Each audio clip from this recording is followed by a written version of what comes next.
Hello friends வணக்கம். Welcome to True Talks channel. இன்னைக்கு நாம டிஸ்கஸ் பண்ண போற ஒரு டாபிக் என்ன அப்டின்னா, நல்லவங்க ஏன் கஷ்டப்படுறாங்க? இந்த டாபிக்க நான் ஏன் சூஸ் பண்ணேன் அப்டின்னு சொன்னா, அதாவது நானு கோயிலுக்கு போயிருக்கும்போது, ஒரு சிலர் வந்து பேசுறத நான் கேட்டுருக்கேன். என்னன்னா, "என் வாழ்க்கையில மட்டும் ஏன் இப்படியெல்லாம் நடக்குது? நான் எப்படி இருந்தேன்? நான் வந்து நல்லவளா? கெட்டவளா?" இந்த மாதிரியெல்லாம் வந்து ஒரு சிலர் வந்து மனச விட்டு பேசும்போது, இது நிஜமாவே வலிக்கிற மாதிரி இருக்கு. ஸோ, அத வந்து நம்ம வீடியோவா போடலான்னு தான் நான் இந்த டாபிக்க வந்து இப்போ சூஸ் பண்ணியிருக்கேன். அதாவது அப்படி ஒரு சிச்சுவேஷன்ஸ்ல தன்னுடைய மனசு எப்படி தோணும் அப்படின்னு பார்த்தீங்கன்னா, அதாவது ஒரு பறவைக்கு வந்து ரெக்க உடைஞ்சா எப்படி இருக்கும்? அதால பறக்க முடியாது. ஒரு மீன வந்து தண்ணீலருந்து எடுத்தா, அதுக்கு உயிரே இருந்தாலும், அது உயிர் இல்லாத மாதிரி தானே இருக்கும். அதே மாதிரி தான். ஒரு நல்ல மனசு உடைஞ்சதுன்னா, அது வெளியில சிரிக்கும். ஆனா, உள்ள வாழவே முடியாது. அதாவது நல்லவங்க தான் அதிகமா கஷ்டப்படுறாங்க. இந்த ஒரு டாபிக் வந்து எல்லாருமே சொல்றத நீங்களும் கேட்டிருப்பீங்க. நானும் கேட்டிருக்கேன். அதாவது ரியலா என்ன நடக்குது அப்டின்னா, என்ன அவங்களுக்கு தோணும் அப்டின்னு பார்த்தீங்கன்னா, நான் எல்லாருக்குமே நல்லவளா இருந்தனே! என்னோட ஃப்ரெண்ட்ஸுக்கோ, என்னோட ரிலேட்டிவ்ஸ்க்கோ, என்னோட ஃபேமிலிக்கோ எல்லாருக்குமே நான் கேட்கும்போதெல்லாம் ஓடி ஓடி உதவி செய்தனே! யாராவது அழுதா நான் அத கேட்பேன். யாராவது விழுந்தா நான் அவங்கள தூக்கி விட்டுருக்கேன். அவங்க என் அவங்களோட வாழ்க்கை வந்து ஸ்லோவா செட் ஆயிடுச்சு. ஆனா இப்போ என்ன உதறி தள்ளிட்டாங்க. அவங்க ஒரு நல்ல வேலையில இருக்காங்க. நல்ல வாழ்க்கைய வாழுறாங்க. நல்ல பணத்தோட, செல்வத்தோட நல்லா இருக்காங்க. இப்ப அவங்களுக்கு நானு கண்ணுக்கு தெரியல. அப்புறம் நான் மட்டுமே ஒண்ணும் இல்லாத மாதிரி நின்னுட்டேனே! இந்த சிச்சுவேஷன் எனக்கு ஏன் வந்துச்சு? ஒரு நாள் அவங்களுக்கு எனக்கு உதவி தேவைப்பட்டப்போ, அவங்களுக்கு நான் கால் பண்ணி பேசும்போது, அவங்க பிஸின்னு சொல்லிட்டாங்களே! அதே மாதிரி ஒரு மெசேஜ் அனுப்பும்போது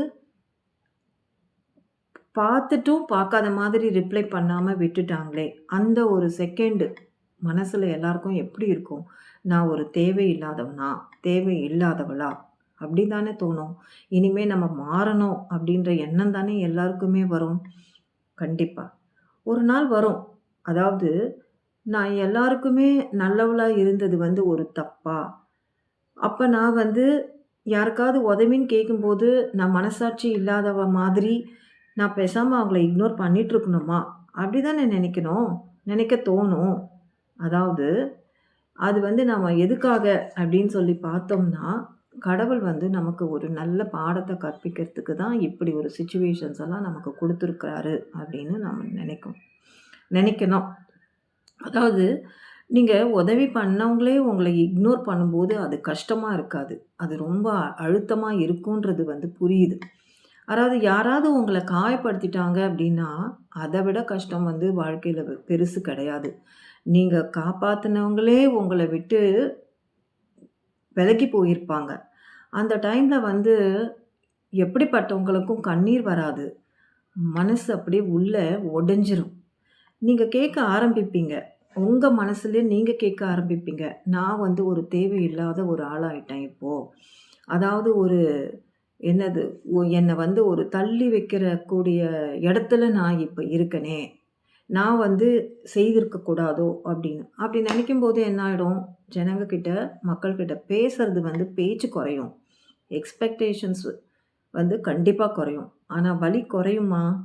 நிச்சயமா குறையவே குறையாது.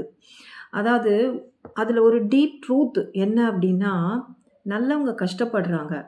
ஏன்னா, அவங்க எல்லாருக்குமே தேவைப்படும் தேவைப்படும்போது போய் உதவி செய்திருக்காங்கல்ல. அப்போ அவங்க என்னவாயிட்டாங்க அவங்க? ஒரு ஸ்பெஷல் பெர்சனா அவங்களுக்கு தெரியல. அவங்க கண்ணுக்கு அவங்க தெரியல. ஒரு சாதாரண ஆளா ஆயிட்டாங்க. அதாவது தேவைப்படும்போதெல்லாம் போயி உதவி பண்ணும்போது, அதுல என்ன ஸ்பெஷாலிட்டி இருக்கு? எதுவுமே இல்ல. இல்லையா? உண்மை என்னன்னா, people don't value heart. They value only availability.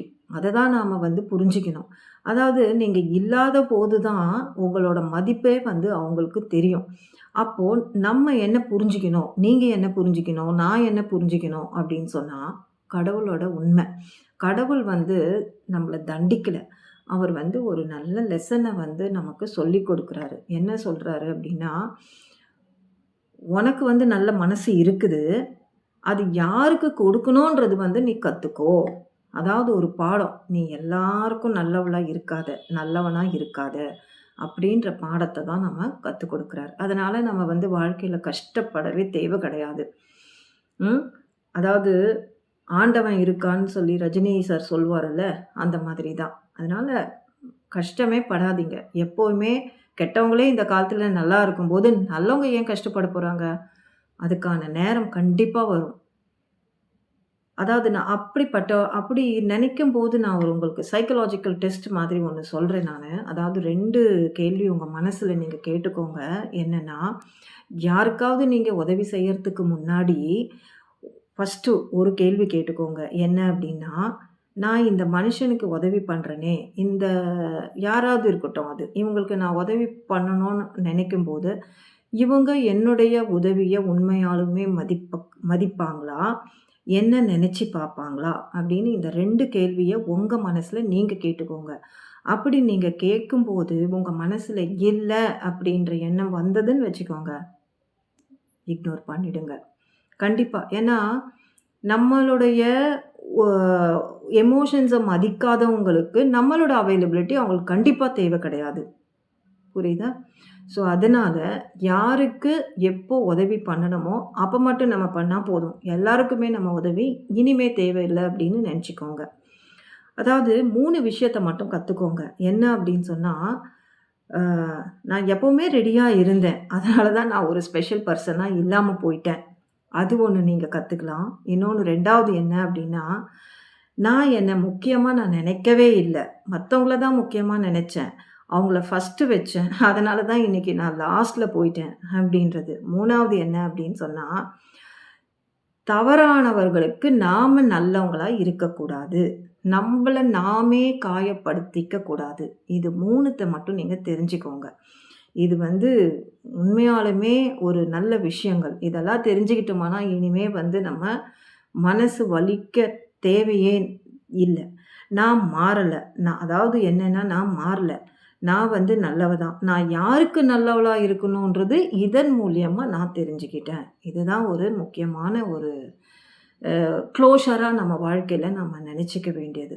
நான் இன்னுமே நல்லவ தான். ஆனா இப்போ இன்னுமே நல்லவ தான். இனிமேலும் நான் உதவி பண்ணுவேன் தான். நான் மாறக்கூடிய ஆளே கிடையாது. ஆனா, யாருக்கு, எப்போ, எப்படி நல்லவளா இருக்கணும், யாருக்கு உதவி பண்ணணுன்றது தெரிஞ்சுக்கிட்டு, இனிமே நானு மாறுவேன். அப்படின்ற எண்ணத்த மட்டும் நாம வளர்த்துக்கிட்டோம்னா போதும். அதாவது நல்லவங்களா ஆகுங்க. அததான் நான் சொல்லுவேன். ஆனா, உங்கள நீங்க இழக்காம, நீங்க நல்லவங்களாகுங்க. நல்ல மனசுன்றது ஒரு வரம். ஆனா, அத தவறானவங்களுக்கு கொடுத்தா, அதுவே ஒரு சாபம். உங்களுக்கு இது பிடிச்சிருந்ததுன்னா, கண்டிப்பா லைக் பண்ணுங்க. சப்ஸ்கிரைப் பண்ணுங்க. தேங்க்ஸ் ஃபார் வாட்சிங்.